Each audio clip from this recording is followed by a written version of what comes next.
warahmatullahi wabarakatuh.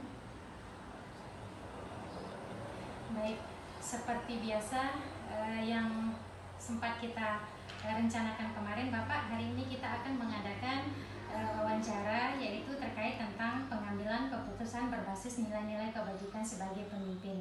Nah, tapi sebelum kita mulai, diperkenankan Bapak untuk memperkenalkan diri.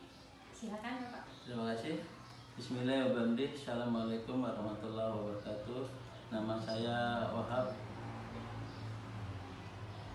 jabatan Kepala SMP Negeri 2 Pringgarata yang berlokasi di Desa Sintung, Kecamatan Pringgarata, Kabupaten Lombok Tengah. Tentu saya sebagai kepala sekolah berterima kasih atas adanya salah seorang guru kami yang lulus sebagai guru penggerak yang sekarang sedang menjalankan tugasnya. Mudah-mudahan ini semua akan menjadi motivasi bagi guru-guru kami yang lain, dan ini adalah merupakan nilai positif bagi sekolah kami. Terima kasih. Baik, untuk kita mulai Bapak, terkait tentang yang kita bahas hari ini tentang pengambilan keputusan berbasis nilai-nilai kebajikan sebagai pemimpin. Nah, saya akan mengajukan beberapa pertanyaan Bapak. Untuk pertanyaan pertama di sini, selama ini bagaimana Bapak dapat menghadapi kasus atau permasalahan yang merupakan dilema etika atau bujukan moral, Bapak? Terima kasih untuk dilema etika dan dilema moral ini. Tentu kita mengidentifikasi dulu masalah-masalah. Yang identifikasi pertama adalah identifikasi masalah etika,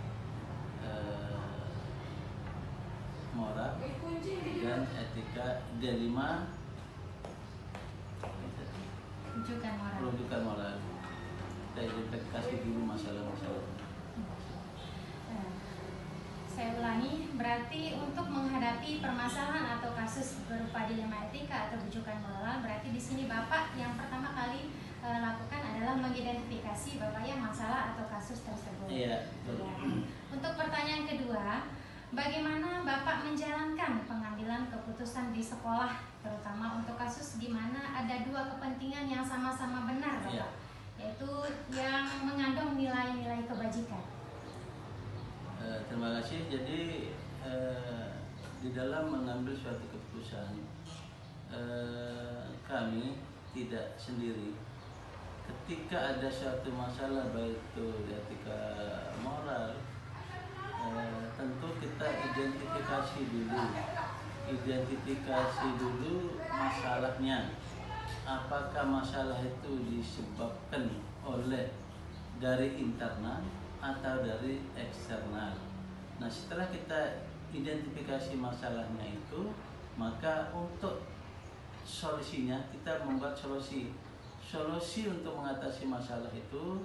Pertama, kita panggil dulu bersama-sama rembuk dengan guru BBK, wali kelas. Jadi kita rembuk dulu untuk kesepakatan dalam solusi menyelesaikan masalah itu. Kalau sampai itu pun juga masih belum, maka kita akan sampaikan pada rapat seluruh guru-guru atau TU yang ada di sekolah kita. Jadi kita rapatkan, kita sampaikan masalahnya, bagaimana solusi untuk menyelesaikan masalah itu. Berarti di sini ketika menemukan kasus yang sama-sama benar, yaitu mengandung nilai kebajikan, Bapak, di sini Bapak yang paling utama lakukan adalah yaitu mengidentifikasi ya Bapak ya masalah yang disebabkan dari baik itu dari internal maupun eksternal, dan mencari solusi bersama Bapak ya bersama dengan rekan yang ada di sekolah, baik itu guru maupun yang ada yang bersangkutan di sekolah. Nah, apabila masalah tersebut belum selesai, maka itu juga akan dibahas nanti ketika ada rapat atau pertemuan selanjutnya, seperti itu Bapak ya.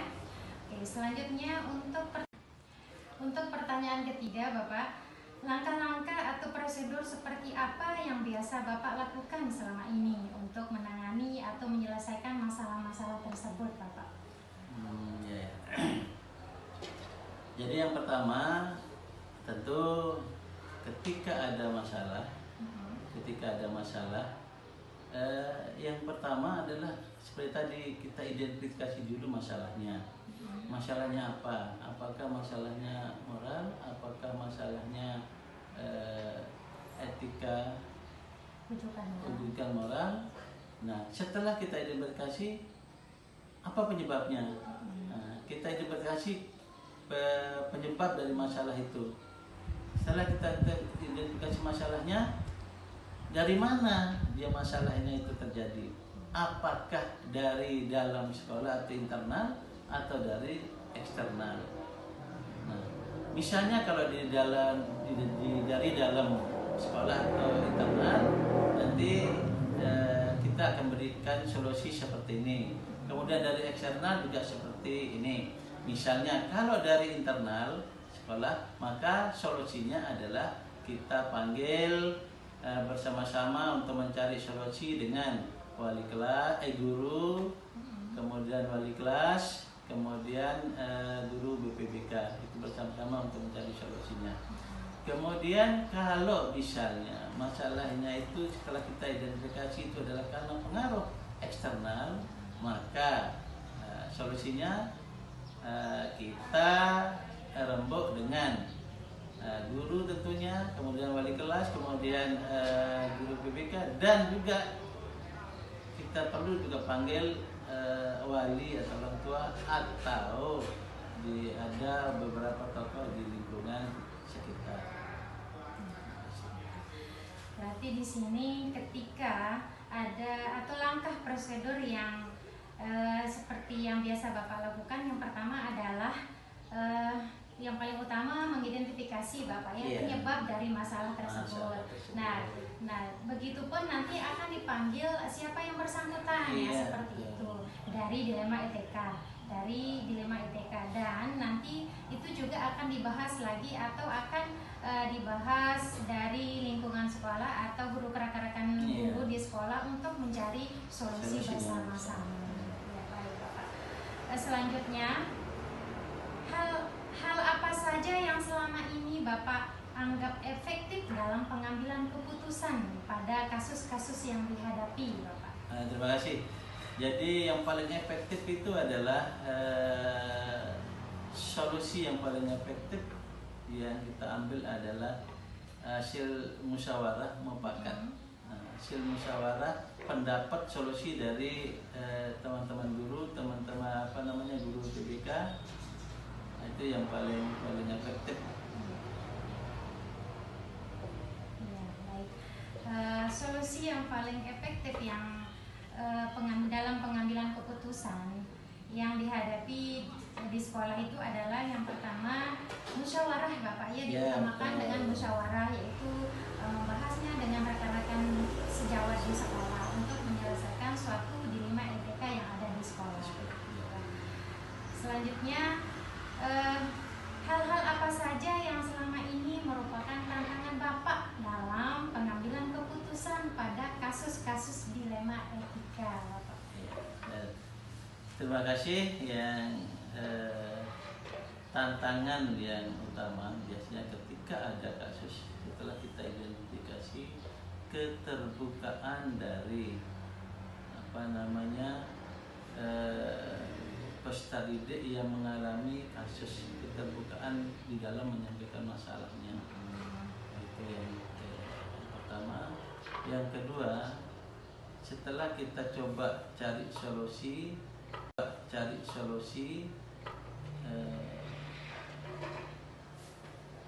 misalnya itu karena disebabkan eksternal misalnya, kemudian ketika kita konsultasi dengan orang tuanya, kadang orang tuanya juga kurang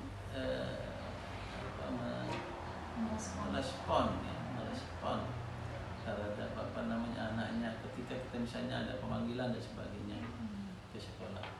Nah, itu yang sering kita hadapi. tantangannya.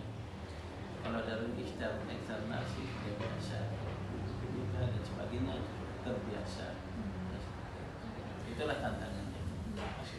Iya, berarti di sini tantangan yang pernah ada ya, yang di sekolah itu yang pertama adalah Bapak yaitu ketika siswa ada permasalahan atau dilema etika itu tidak terbuka dalam masalah tersebut, dan apabila kita sebagai warga di sekolah untuk mengkaitkannya kepada wali murid, tetapi wali murid tersebut tidak bisa merespon masalah yang terjadi di sekolah, seperti itu Bapak ya.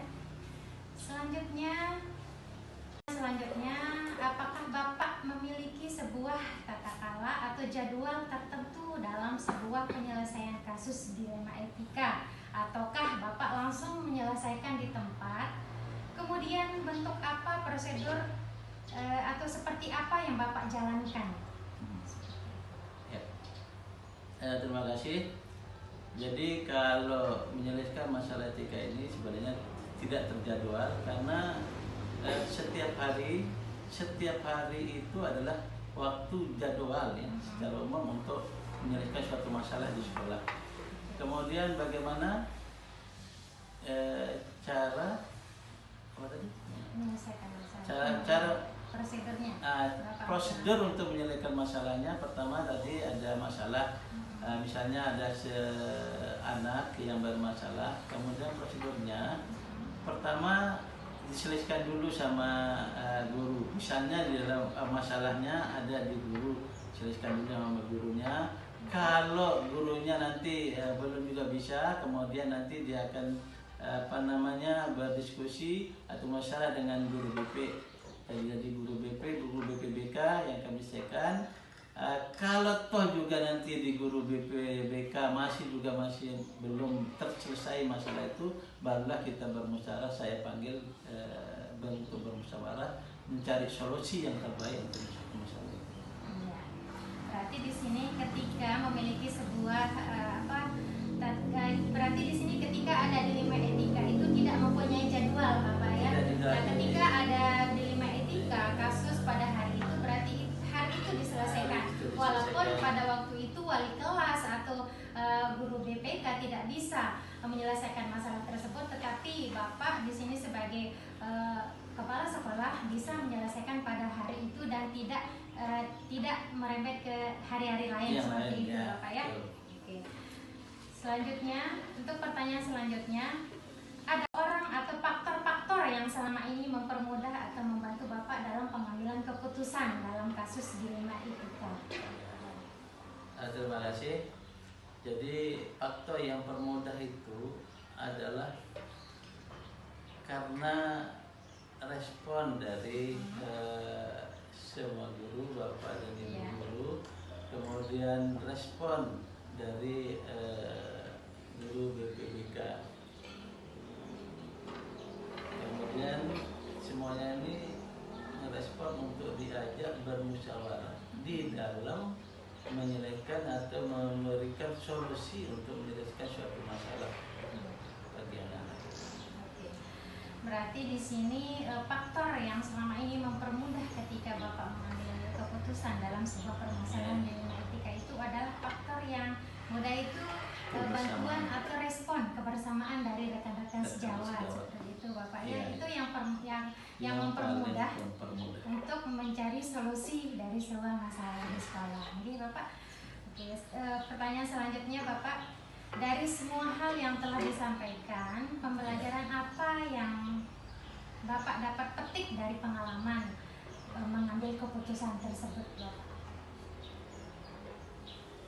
Yang pertama adalah pelajaran yang pertama, kita bisa mengidentifikasi suatu masalah, yang kemudian kita dapat bermusyawarah dengan teman-teman mencari solusi. Kebersamaan itu yang paling kuat untuk mencari solusi untuk menyelesaikan suatu masalah, karena suatu masalah itu akan cepat selesai ketika kita sama-sama satu sepakat untuk bersama-sama untuk mencari solusi untuk menyelesaikan suatu masalah. Baik. Iya. Berarti di sini Bapak bisa mengambil atau petik dari pelajaran pengambilan keputusan tersebut itu adalah intinya dari kebersamaan Bapak ya. Kebersamaan yang pertama, kedua adalah musyawarah. Dari sana kita juga semua warga sekolah itu bisa mendapatkan solusi yang lebih mudah dan cepat atau solusi yang terbaik ketika ada musyawarah yang dilaksanakan seperti itu Bapak ya. Ya baik, terima kasih ini untuk memberikan beberapa pertanyaan untuk Bapak Kepala Sekolah. Terima kasih sudah menyempatkan diri untuk kita sama-sama aktivitas hari ini Bapak. Terima kasih. Wassalamualaikum warahmatullahi wabarakatuh. Waalaikumsalam.